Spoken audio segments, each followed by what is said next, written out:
Dear student, कैसे हैं आप सभी। आशा करते हैं आप घर पे सभी स्वस्थ हैं। तो एक बार फिर आपका केमिस्ट्री की क्लास में स्वागत है।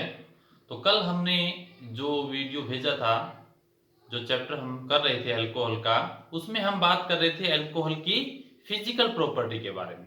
तो दो हमने फिजिकल प्रॉपर्टी अल्कोहल की कल कर ली थी। आज थर्ड फिजिकल प्रॉपर्टी करते हैं। इंपॉर्टेंट क्वेश्चन है ये फिजिकल प्रॉपर्टी का।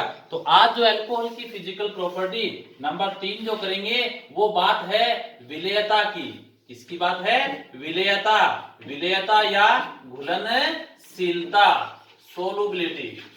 आज हम बात करेंगे सोलुबिलिटी के बारे में कि अल्कोहल जो है वो किस प्रकार से जल के अणुओं में घुलता है या नहीं घुलता। तो हम यहां बात करेंगे विलेयता की। तो देखिए नंबर 1 बात यह है कि अगर C1C3 मतलब ऐसा अल्कोहल जिसमें कार्बन परमाणुओं की संख्या 1 से लेकर 3 तक है, ऐसे कार्बन परमाणु जल के अंदर सोलुबल होते हैं। क्या होते हैं? वाटर के अंदर घुलनशील होते हैं। क्यों घुलनशील होते हैं ये? क्योंकि इनके अंदर कार्बन परमाणुओं की संख्या कम है। और अल्कोहल जो होता है, अल्कोहल वो क्या हो जाता है? आंशिक ध्रुवीय प्रकृति का होता है। क्या होता है? आंशिक ध्रुवीय प्रकृति का होता है, जिसके कारण ये जल के अंदर क्या हो जाता है? घुलनशील होता है। परंतु एक बात ध्यान रहे, क्या कि जैसे जैसे जैसे जैसे कार्बन परमाणु की संख्या जो है, कार्बन परमाणु की संख्या बढ़ती है, घुलनशीलता जो है, घुलनशीलता वो क्या हो जाती है? घुलनशीलता घट जाती है। अब क्यों घटेगी? कि जैसे जैसे कार्बन परमाणु की संख्या, इसका मतलब कार्बन की जो मॉलिक्यूल, कार्बन जो परमाणु है वो बढ़ते जाएंगे। तो जैसे फॉर एग्जांपल हमने लिख दिया क्या? CH3OH एक लिख दिया हमने, CH3CH2OH एक लिख दिया हमने, CH3CH2CH2OH। फॉर एग्जांपल इस प्रकार हम लिखते जाएंगे। तो अगर हम कार्बन परमाणुओं की संख्या बढ़ाते जाते हैं तो घुलनशीलता जो है वो क्या होती जाएगी? कम होती जाएगी। तो घुलनशीलता का जो क्रम है, सबसे ज्यादा जो घुलनशीलता का क्रम है वो इस प्रकार से हो जाएगा। ठीक है। तो यहां क्या होगा कि जिस कार्बन परमाणु, जिस अल्कोहल में कार्बन परमाणु की संख्या कम है वो सबसे अधिक घुलनशील होगा, और जिसमें कार्बन परमाणु की संख्या ज्यादा है वो सबसे कम घुलनशील क्यों होगा? क्योंकि इसके अंदर जो कार्बन परमाणु की, या कह सकते हो हाइड्रोकार्बन की चेन जैसे जैसे बढ़ती जाती है, घुलनशीलता कम होगी। तो हाइड्रोकार्बन जो सिरा होता है वो क्या होता है? वो होता है जल विरागी। हाइड्रोफोबिक सिरा होता है ये। हाइड्रोफोबिक जो टेल का होता है सिरा, एंड जो होता है वो हाइड्रोकार्बन होता है। ठीक है। तो इसलिए जैसे जैसे कार्बन परमाणुओं की संख्या बढ़ेगी, इसका जल विरागी भाग बढ़ने से जल के अंदर इसकी घुलनशीलता क्या है? कम होती जाती है। तो ये ध्यान रहे, जितने कार्बन की संख्या कम होगी अल्कोहल उतना ही अधिक क्या होता है? घुलनशील। तो 3 कार्बन परमाणु की संख्या तक अल्कोहल जो है वो आसानी से जल में घुल जाता है। उसके बाद इसकी घुलनशीलता धीरे धीरे कम होती जाती है। तो ये है अल्कोहल की घुलनशीलता का क्रम। अब ये बात करते हैं कि अल्कोहल की घुलनशीलता इस प्रकार से, अगर हम बात करें कि ये तो अल्कोहल क्या हो गया, सारा का सारा 1 डिग्री अल्कोहल हो गया।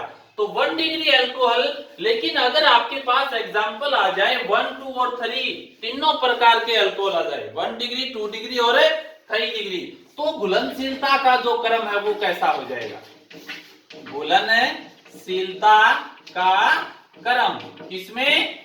1 डिग्री में, 2 डिग्री में और 3 डिग्री के अंदर। जैसे एग्जांपल लिख रहे हैं 1 डिग्री, और एक बात ये ध्यान रहे, आपस में एक दूसरे के क्या करते हैं भी?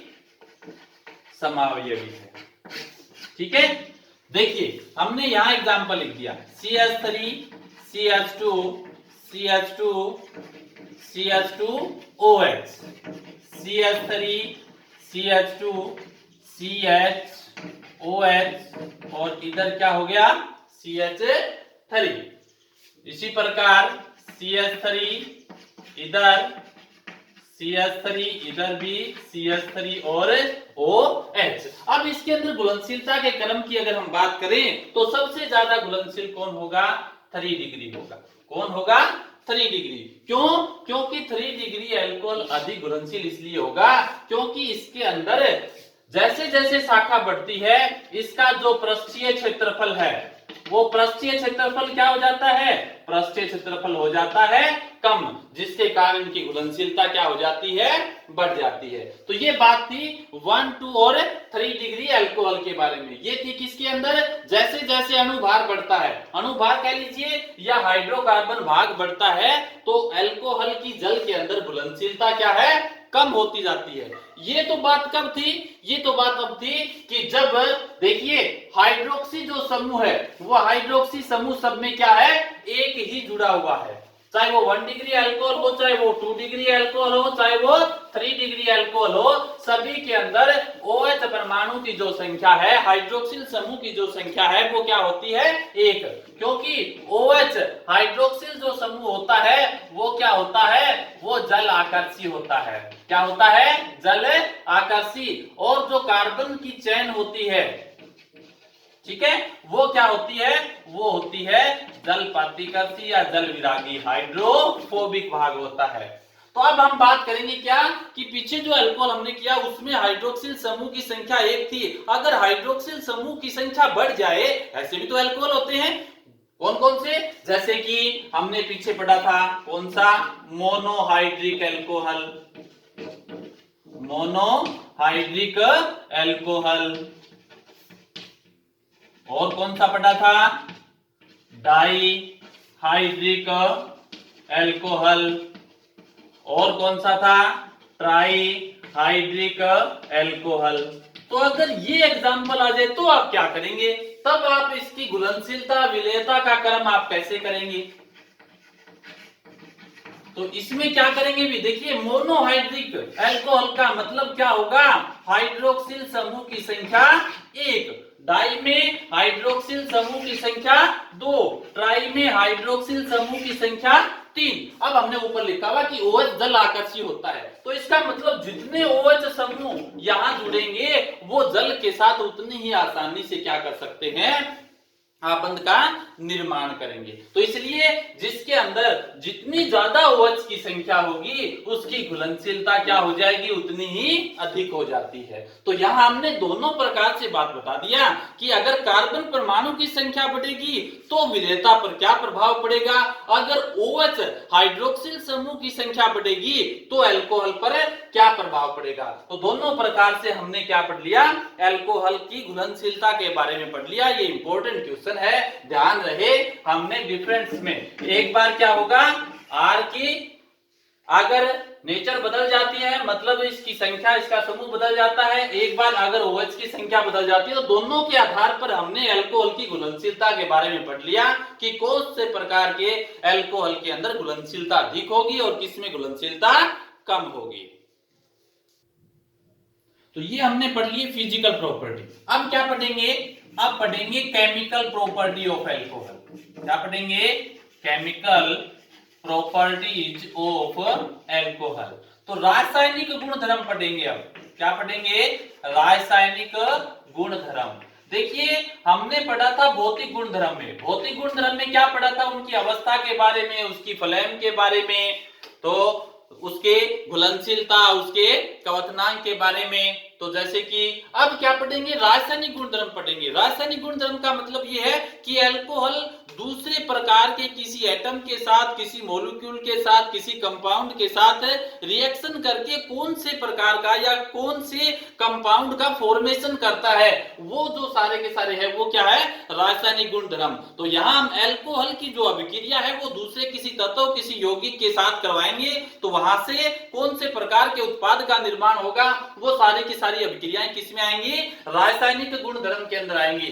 तो अल्कोहल के जो रासायनिक गुणधर्म है वो मुख्यतः दो ही प्रकार से होते हैं। ठीक है, तो यहां से नंबर 1 क्या होगा रासायनिक गुणधर्म में कि वे अभिक्रियाएं अभिक्रियाएं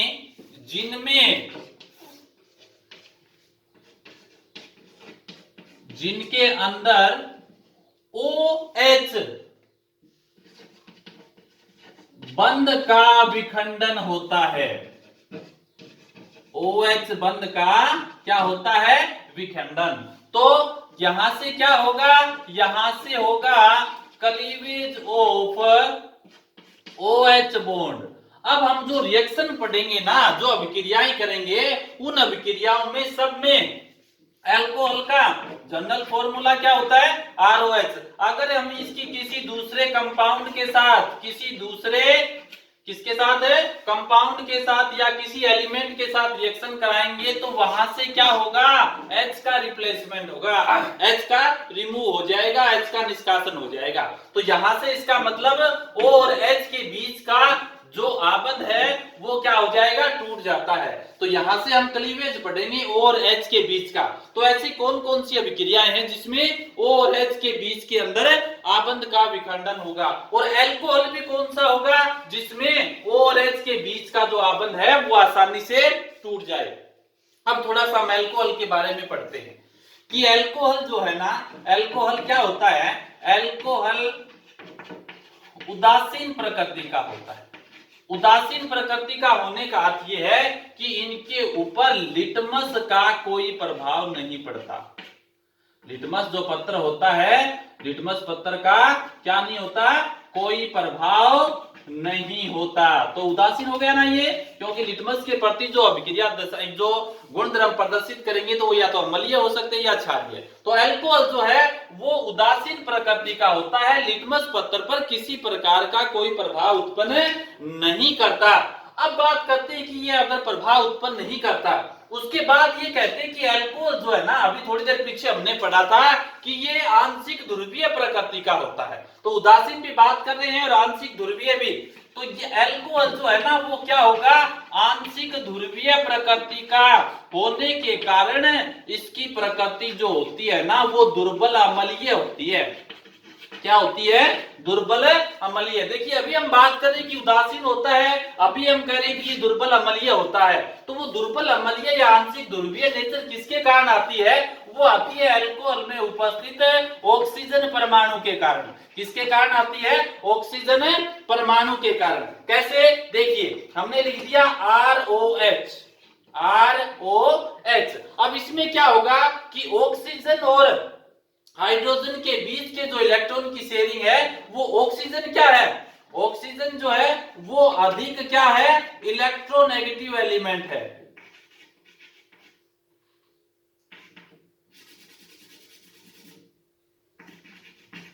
क्या है, इलेक्ट्रोनेगेटिव, विद्युत ऋणी।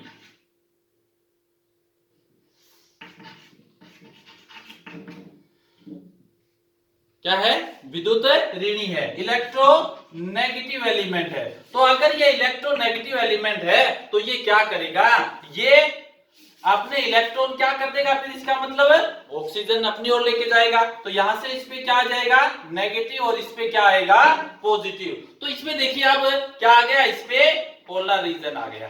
क्या आ गया, पोलर रीजन, मतलब ध्रुवीय प्रकृति। ऑक्सीजन पे नेगेटिव और हाइड्रोजन पे पॉजिटिव। किसके कारण हुआ, ऑक्सीजन की विद्युत ऋणात्मकता के कारण, इलेक्ट्रोनेगेटिविटी अधिक होने के कारण। अब यहां से अगर इलेक्ट्रॉन जाएंगे तो इसका मतलब यहां से आबंध क्या हो जाएगा, बॉन्ड क्लीवेज हो जाता है। तो यहां से क्या होगा, RO नेगेटिव प्लस H पे पॉजिटिव। ये क्या बन गए, ये बन गए एल्कोक्साइड आयन।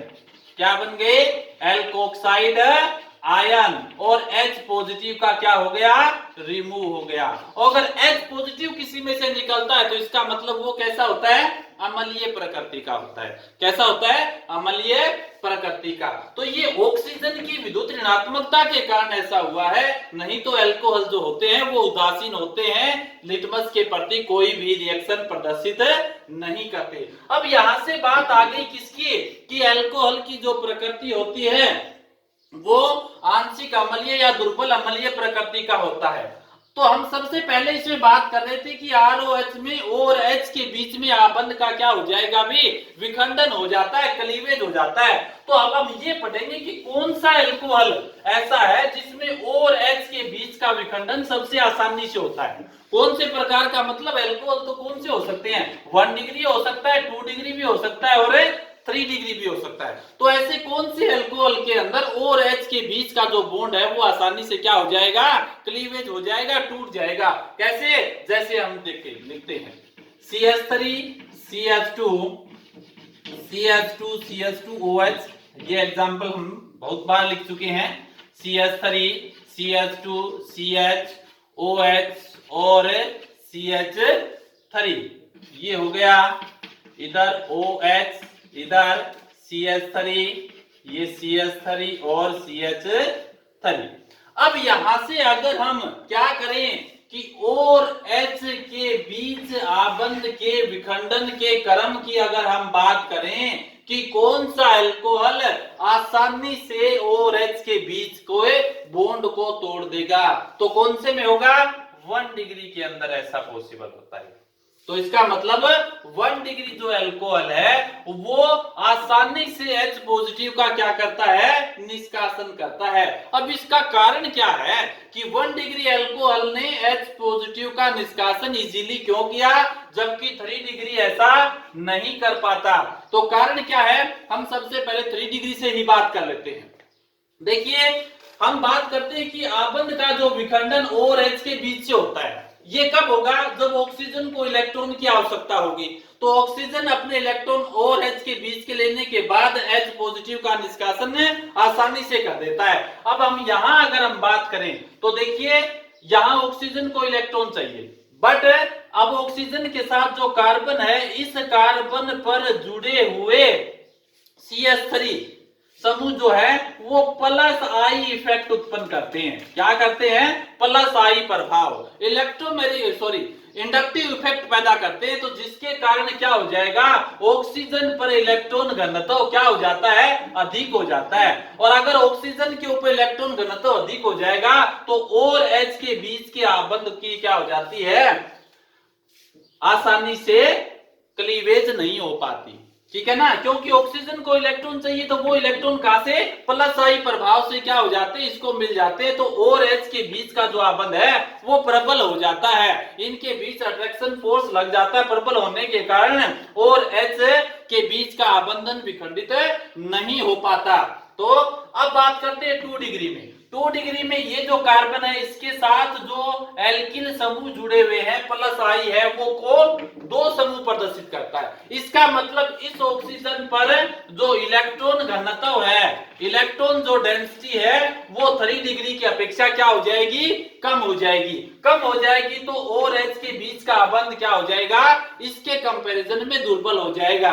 अब बात करते हैं किसकी, 1 डिग्री की। 1 डिग्री के अंदर जो एल्किल समूह है वो प्लस आई प्रभाव एक ही उत्पन्न करता है। तो यहां से इलेक्ट्रॉन का जो घनत्व होगा ऑक्सीजन पर इसकी अपेक्षा और कम हो जाएगा, और कम हो जाएगा। तो इसका मतलब ऑक्सीजन और हाइड्रोजन के बीच के आबंध को ऑक्सीजन अपनी ओर आकर्षित करने के बाद H पॉजिटिव का निष्कासन क्या कर देगा, आसानी से कर देता है। तो इसलिए अगर आपको कहीं ये हो जाए कि ROH में क्लीवेज का जो क्रियाशीलता का क्रम दिखाना है तो किसमें दिखाएंगे, 1 डिग्री अल्कोहल बड़ी आसानी से H पॉजिटिव का निष्कासन करेगा, उसके बाद सीरीज में 2 डिग्री का, और लास्ट में किसका आ जाएगा, 3 डिग्री अल्कोहल का नंबर आता है।